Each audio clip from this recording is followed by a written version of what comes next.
I would encourage honestly, any pastor of any size church, anywhere really, to be part of this Ignited Hope Pastors Conference. Because, for Steve and Wendy in my life, specifically Steve, because when he came to Weaverville, I had been there, I think, for 3.5 years-ish, for that stretch. And Steve is one of the most intentional leaders that I've known.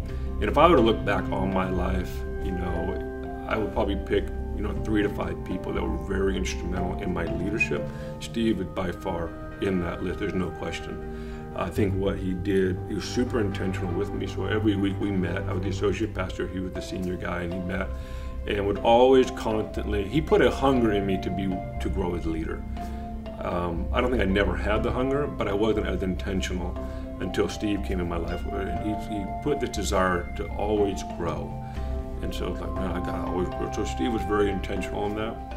And I know for what we're doing now at Bethel, being the senior people here, I constantly draw from that season of my life. There were only 2.5 years that we're working directly with Steve, but I constantly draw from those 2.5 years.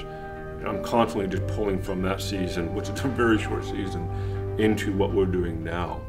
And, ever since, honestly, since those days, my own hunger to grow as a leader is still very strong. There's lots of stuff I do personally, relationally, and I have people in my life that are helping me grow all the time. And a lot of it was started with Steve. He put that desire and hunger in me. And so that's why I think, I couldn't be doing what I'm doing today without that season. And I mean that sincerely.